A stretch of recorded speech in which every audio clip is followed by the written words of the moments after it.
أعوذ بالله من الشيطان الرجيم. بسم الله الرحمن الرحيم.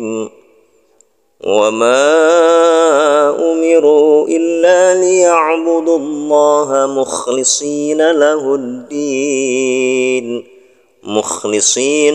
الدين حنفاء ويقيموا الصلاة ويؤتوا الزكاة وذلك دين القيمة. Padahal mereka tidak disuruh kecuali supaya menyembah Allah dengan memurnikan ketaatan kepadanya dan menjalankan agama yang lurus, dan supaya mereka mendirikan salat dan menunaikan zakat, dan yang demikian itulah agama yang lurus. Quran Surah Al-Bayyinah ayat yang kelima. Shadaqallahul azim. Assalamualaikum warahmatullahi wabarakatuh. Alhamdulillahilladzi anzala ala rasulahul karim wa kitabihil karim Qur'anan Arabiyyan hudan lil muttaqin. Asyhadu an la ilaha illallah wa asyhadu anna Muhammadar Rasulullah. Rabbi shrah li sadri wa yassir li amri wahlul 'uqdatam min lisani yafqahu qawli. Amma ba'd. Allahumma shalli ala sayyidina Muhammad wa ala ali sayyidina Muhammad. Salat kita tertolak, puasa kita tertolak, zakat dan ibadah haji kita tertolak. Bisa jadi karena selama ini kita tak faham apa sebenarnya keinginan Allah terhadap ibadah kita. Dan bisa jadi juga kita tak faham arah dan tujuan ibadah kita.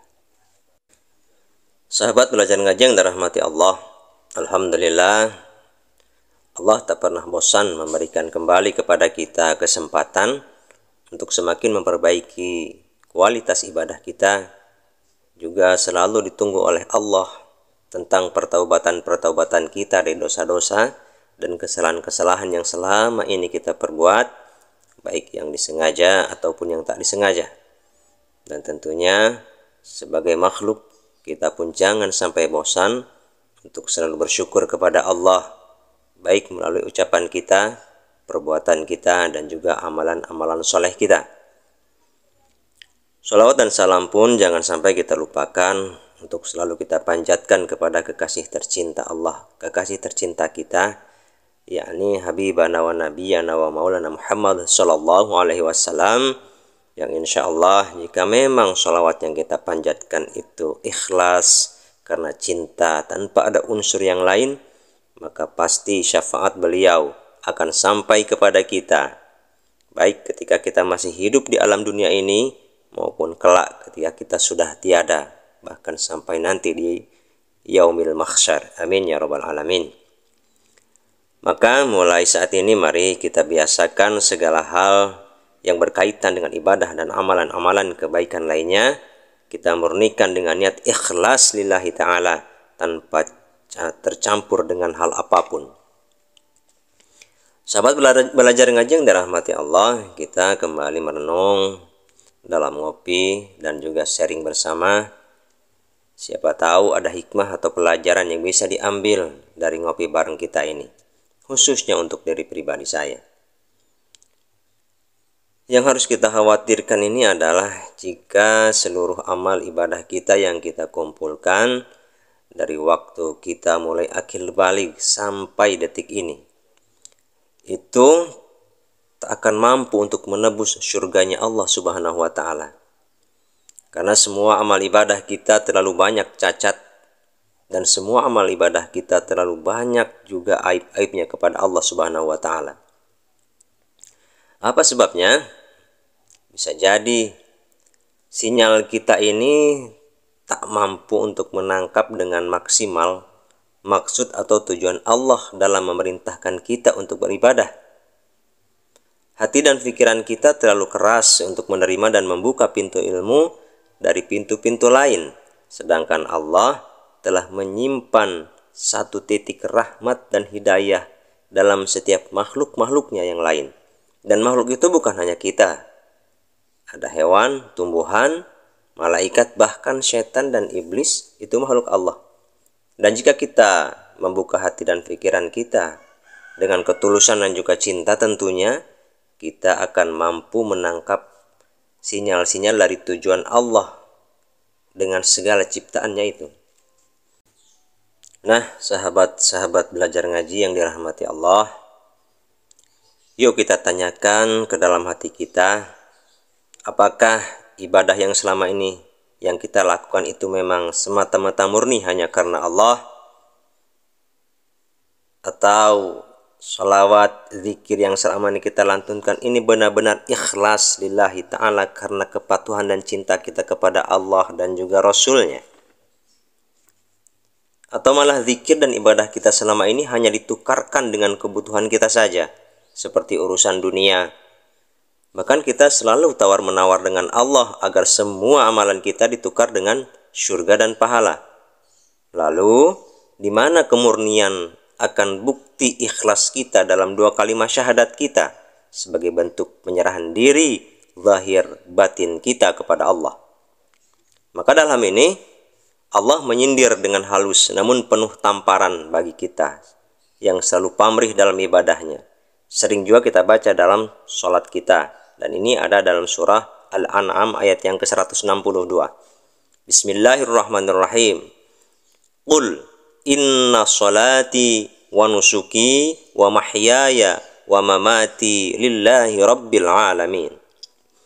Katakanlah wahai Muhammad, sesungguhnya salatku, ibadahku, hidupku dan matiku hanyalah untuk Allah, Tuhan seluruh alam. Hal ini menegaskan agar Nabi Muhammad SAW memberitahukan nih kepada kita agar patuh saja sudahlah kepada Allah. Salatlah, ibadahlah, zikirlah hanya semata-mata untuk Allah, tanpa tercampur keinginan yang lain seperti pahala, surga atau kepentingan dunia lainnya. Allah suci dengan kemurnian zat, sifat, asma dan juga af'alnya. Sedangkan niat kita yang ingin pahala, surga itu sudah ternodai dengan kesifatan makhluk. Maka jika sudah tercampur dengan semua itu, ibadah kita sudah tak murni lagi, hilang lillahi ta'alanya. Wa ma umiru illa liya'budullaha mukhlishina lahuddin. Padahal mereka tidak disuruh kecuali supaya menyembah Allah dengan memurnikan ketaatan kepadanya.